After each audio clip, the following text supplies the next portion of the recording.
Hey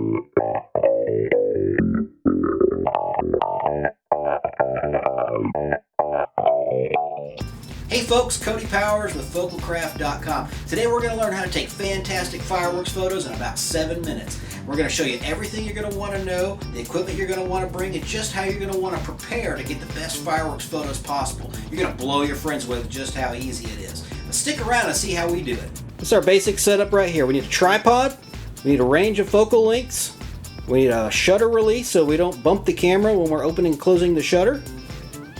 And that's pretty much it. A good flashlight. We're going to be shooting in the dark, something to clean our lenses with. All your other standard stuff that you would normally have in your kit, bring with you. But you don't need a lot of equipment for this, just a way that you can open and close that shutter, whether it's an electronic shutter release for your particular camera. In this case, it's a mechanical one for this camera.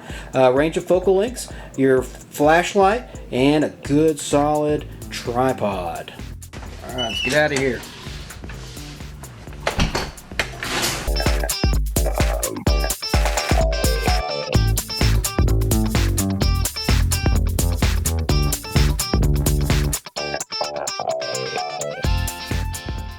So I'm not super thrilled with the spot that we've got here. Mainly I just want you guys to see how I set the camera up and how I do long exposures to get the fireworks and get all the trails on the fireworks and really you know, show them like we see them. It's really not so much about, you know, how these photos end up, but how I the technique that I use to get firework shots. So okay, so as you can see, I changed spots here, and I think I kind of like this a little bit better. I really kind of like the way that is looking, and then hopefully we'll get them going off right here in that corner. Cable release, thread it in there. All right, and then we're excellent. We're not using the time shutter. We actually have the camera on bulb. Okay, bulb means that when I push the shutter down, when I push this down, it's gonna open the shutter, and as long as I keep that held down, I'm exposing, and so then when I let off, then that's when the image is finished. The longer I do it, the brighter that image is gonna get. We're on bulb, and what I like to do is when I see the firework going up in the air, that's when I'll open the shutter, so I'll get the stream of it going up, and then when it bursts, I'll keep it open and keep it open. I'll have 3 to 5 second exposures each time, and you try to time it so that you get the right explosion and everything, and so you'll kind of get the feel for that as you take more and more of these photos. But you'll open that shutter right as you see it going up. You'll let it burst. Maybe you'll let 2 or 3 of them burst, and then you'll shut it. You don't want to get too many explosions happening over the top of one another, because then it becomes too bright, and then you just really can't make out the different explosions. So 2 or 3 in the frame looks really good. You'll just kind of play with that and see what works best for you. So we're at 1250 ISO. Want to be more like 400 ISO. So the lower we keep our ISO, the cleaner our images are going to be, and it also means that we'll be able to make longer exposures without overexposing them and making them too bright. And then as far as our f-stop goes, f11.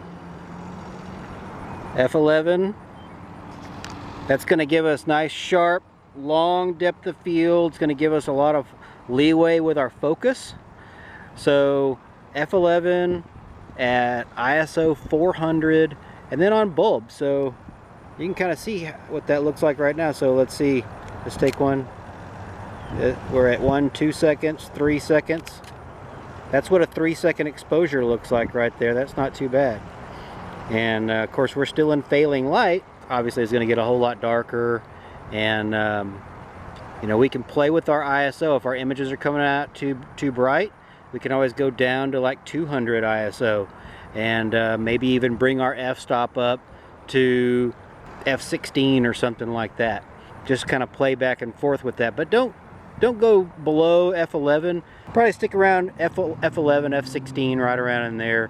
will give you good sharp photos with good long depth of field, and then your ISO around 400, 200, maybe 800, depending on how, you know, short or long you want those exposures to be. Good idea is to go ahead and set your focus now, since your camera is going to be in the same position and we're pretty much at infinite focus right here. We'll go ahead and let the camera focus on the building there. You know, we'll get it sharp right there. Oh yeah, on the building is fine. And then once our focus is set, I'm just going to go ahead and put the camera on manual focus, and that way it's not gonna hunt around for focus. F11, ISO 400, shutter on bulb so that you can open and close it the way you want to open and close it, and set the focus to manuals. It's so nice out here though. The temperature is nice and cool, and you know what? I have nobody around me. There are no heads that will be in the way of me taking pictures. There will be no people holding up their cell phones in the way. Oh gosh, I hate that. People holding up their phones and their iPads. That's the worst. It's one thing when you hold up your iPhone to take a picture. When you hold up a freaking billboard of an iPad, and come on people, buy a camera. Anyway, that's my iPhone smartphone rant. Buy a camera. Go out and buy a point and shoot. You'll be glad you did. Okay, well they're starting to shut off some lights. Here we go.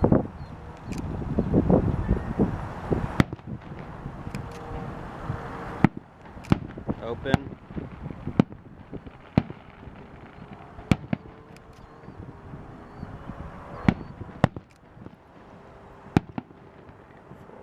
Five.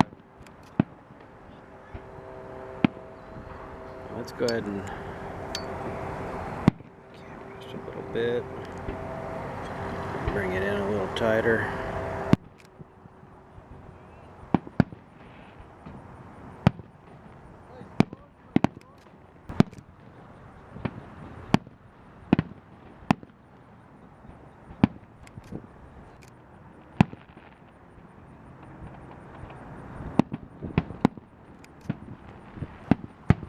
Trying to time it one so that we get 3, 4. That's a big one.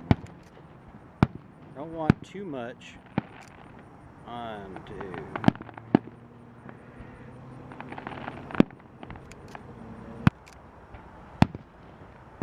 Some cool fireworks.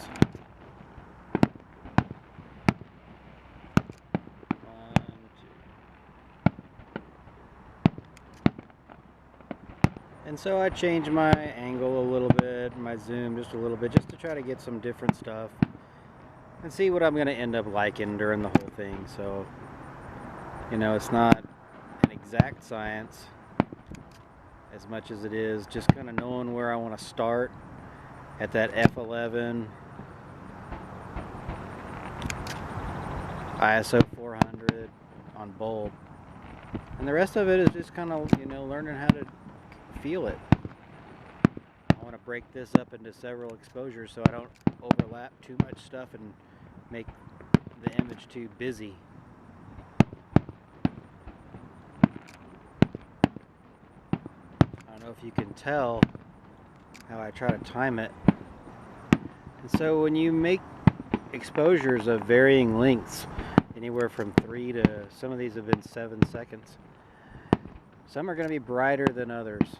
And so you'll need to take them into Lightroom or whatever photo editing program that you're using to even out those exposures. If you're shooting in RAW, which you should be shooting in RAW, if you can,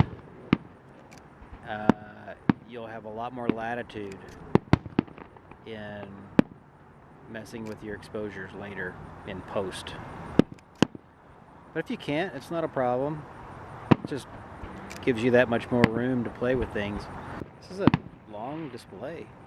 We're running into almost 9 minutes. 8.5 minutes.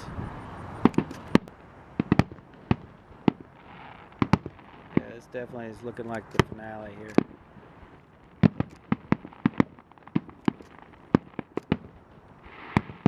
There's a lot going on. Man, fireworks are so cool.